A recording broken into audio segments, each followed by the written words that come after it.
Ratusan musisi Jerings memenuhi panggilan penyidik Polisi Polda Bali dalam kasus di era pencemaran nama digital, baik dan keamanan data memperoleh pribadi ikan menjadi hoax isu serta yang isu sangat penyebaran krusial hoax untuk mendapatkan tentunya akan perhatian menghambat serius. penanganan dari pandemi itu sendiri.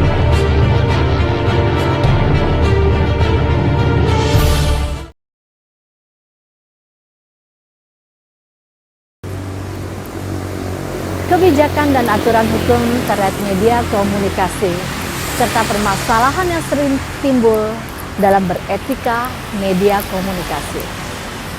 Media komunikasi adalah suatu alat atau sarana yang digunakan menyampaikan dari pesan dari komunikator kepada masyarakat. Media komunikasi juga dijelaskan sebagai sebuah sarana yang dipergunakan untuk memproduksi, reproduksi, mengolah, dan mendistribusikan untuk penyampaian sebuah informasi. Media komunikasi dalam kehidupan kita sangat berperan saat ini. Proses pengiriman informasi di zaman modern saat ini semakin canggih karena teknologi telekomunikasi semakin berkembang, semakin cepat, tepat, akurat, mudah, efektif, dan efisien. Media sosial saat ini yang dijadikan media komunikasi telah menjadi gaya hidup semua orang tidak pandang usia. Terhubung dengan media sosial dalam berbagai platform. Sayangnya, tidak sedikit juga terjadi penyalahgunaan media sosial sebagai media komunikasi yang berujung pada jeratan hukum sebagai konsekuensi dari penyebaran informasi tanpa memperhatikan kaidah-kaidah beretika bermedia sosial. Dalam bermasyarakat, banyak media komunikasi yang beredar. Salah satunya media cetak. Beragam jenis media komunikasi yang bisa dilakukan melalui sebuah proses percetakan, serta bisa dipakai sebagai sarana menyampaikan informasi atau pesan. Kita bisa mendapatkannya melalui buku, surat kabar, majalah, serta brosur. Lalu yang kedua, media visual. Media visual merupakan penerimaan pesan yang disampaikan melalui panca indera dan dapat dilihat. Contohnya seperti gambar dan foto yang beredar di masyarakat. Lalu ada media audio. Media audio merupakan media komunikasi yang penerimaan pesannya tersampaikan melalui indera pendengaran. Contohnya seperti tape atau radio recorder. Dan yang terakhir, media audiovisual. Media komunikasi yang juga dapat didengar serta dilihat agar mendapatkan informasi secara bersamaan. Yakni contohnya seperti televisi atau video. Namun sering kita ketahui, permasalahan serta kasus etika media komunikasi sering terjadi. Salah satunya yang paling sering terjadi di masyarakat yakni pencemaran nama baik. Media sosial memang memberikan banyak keuntungan bagi penggunanya, dengan akses serta jangkauan yang tanpa batas. Namun, sekaligus juga membawa pengaruh yang buruk, dengan semakin mudahnya sebuah status yang berisi pernyataan yang belum tentu kebenarannya diketahui banyak orang, bahkan menjadi viral. Salah satu contohnya yakni drummer SID atau Jerings yang terjerat kasus pencemaran nama baik yang mengatakan ID kacung WHO. Contohnya sudah kita lihat dalam cuplikan tadi. Penipuan online merupakan jangkauan publik yang menjadi lebih luas dengan penggunaan media komunikasi modern.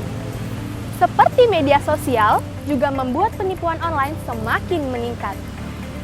Banyak kasus penipuan online di media sosial, misalnya fitur permainan kuis di Facebook. Bukan hanya meminta akses profil Facebook kita, tapi juga mengajukan beberapa pertanyaan lebih mengenai diri kita, dengan tujuan untuk mengumpulkan data untuk disalahgunakan. Phishing. Phishing atau yang biasa kita sebut dengan pelanggaran etika yang dilakukan dengan mengarahkan korban untuk memasukkan informasi pribadi ke situs web palsu. Web palsu memiliki tampilan dan nuansa yang identik dengan web asli, sehingga korban terkecoh. Kasus phishing misalnya, pembuatan web palsu yang identik dengan login Facebook dan mengambil data korban yang terkecoh untuk disalahgunakan. Hoax. Hoax yang sering kita dengar merupakan jenis pelanggaran yang paling banyak dilakukan di media sosial. Hoax berisi informasi palsu untuk mendiskreditkan pihak tertentu. Contoh penyebaran hoaks yang terungkap misalnya pada kasus ditangkapnya 3 pimpinan sindikat Sarasen pada bulan Agustus 2017 lalu. Sindikat ini diduga aktif dalam menyebarkan hoaks bernuansa sara berdasarkan pesanan klien, tentunya dengan harga yang cukup fantastis. Kita sebagai masyarakat Indonesia tentunya wajib bersyukur karena ada kebijakan dan hukum media komunikasi di Indonesia. Undang-Undang Nomor 40 Tahun 99 tentang hak sumber berita menurut hukum media.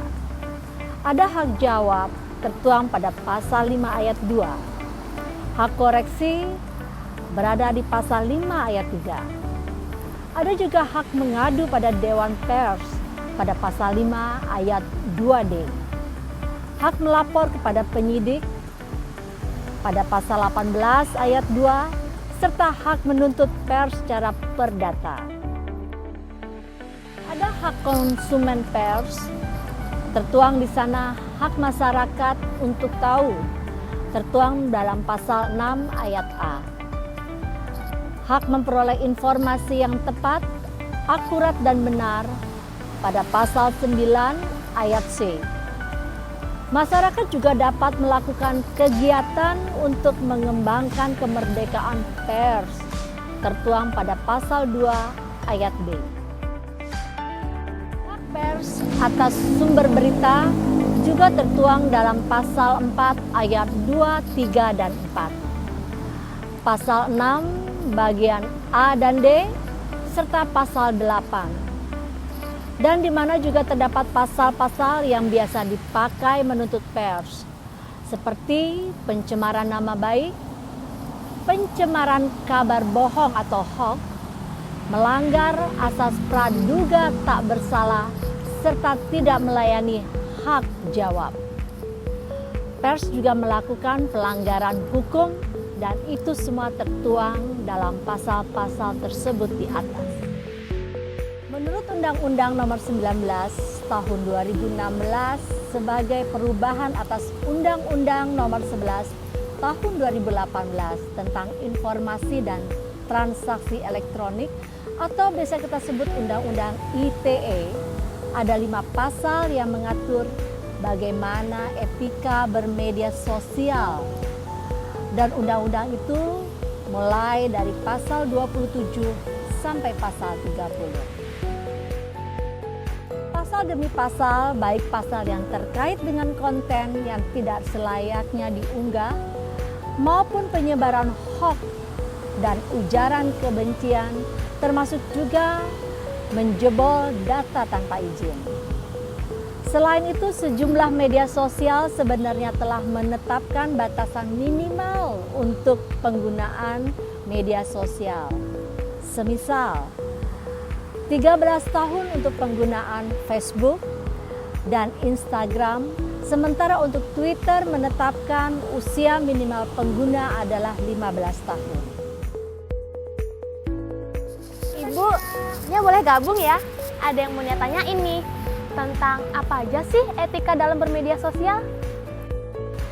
Boleh nih ya, Nia punya media sosial kan? Iya, punya. Ya, tentunya dalam bermedia sosial ada etika-etika yang harus Nia perhatikan. Salah satunya adalah dilarang untuk menjelekkan sesuatu atau seseorang. Yang kedua, saling menghargai pendapat pengguna media sosial lainnya. Selalu ingat siapa yang menjadi follower dan juga siapa yang following. Dia juga harus tahu kapan boleh dan tidaknya untuk menandai seseorang atau men-tag seseorang dalam sebuah foto yang akan dipublish.